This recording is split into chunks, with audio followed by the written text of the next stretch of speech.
இருக்கிற இந்த விஜயோட அன்பு வணக்கங்கள்.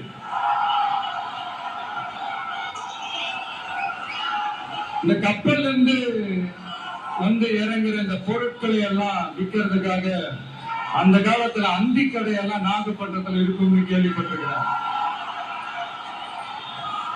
மீன் பிடிக்கிற தொழில், மற்ற தொழில்கள், இந்த விவசாயம், எந்த பக்கம் திரும்பினாலும் எப்படி பார்த்தாலும் உழைக்கிற மக்கள் இருக்கிற ஊர் தான் நம்ம நாகப்பட்டினம் ஊர்.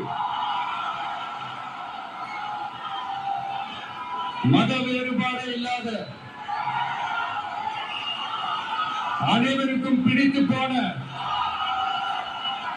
மதச்சார்பின்மைக்கு எடுத்துக்காட்டாக வாழ்ற உங்கள் அனைவருக்கும் மீண்டும் என்னுடைய சிரம் தாழ்ந்த ஸ்பெஷல் வணக்கங்கள். இந்த தமிழ்நாட்டில்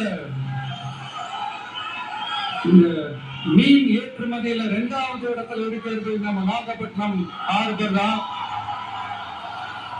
ஆனா அங்க இந்த நவீன வசதிகளோட இந்த மீன் பதப்படுத்துற இந்த மாடர்ன் தொழிற்சாலைகளும் இல்ல.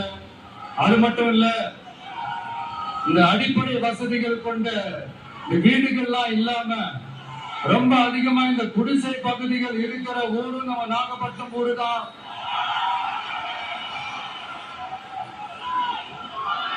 இந்த முன்னேற்றத்திற்கெல்லாம் எங்கள் ஆட்சிதான் சாட்சி. அப்படி இப்படின்னு இந்த அடுக்குமொழியில பேசி அது நம்ம கேட்டு காதுல இருந்து ரத்தம் வந்ததான் மிச்சம். இவங்க ஆண்டது பத்தாதா? இப்படி தவிக்கிறாங்களே நம்ம மக்கள், அது பத்தாதா?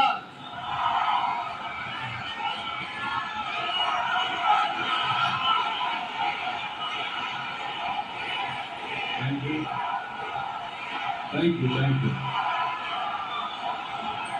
இந்த இலங்கை கடற்படையால நம்ம மீனவர்கள் தாக்கப்படுறதையும், அதுக்கான காரணத்தை பத்தியும், அதுக்கான தீர்வை பத்தியும் நான் மதுரை மாநாட்டிலே நான் பேசியிருந்தேன். அது ஒரு தப்பா? மீனவர்களுக்காக குரல் கொடுக்கறதும், அவங்களோட நிக்கிறதும் நம்மளுடைய கடமை, நம்மளுடைய உரிமை. நான் என்ன இன்னைக்கு நேத்தாங்க அவங்களுக்காக குரல் கொடுக்கிறேன். இதே நாகப்பட்டினத்துல 14 வருஷத்துக்கு முன்னாடி 2011 February 22 இதே நம்ம மீனவர்கள் தாக்கப்பட்டதை கண்டிச்சு ஒரு பொது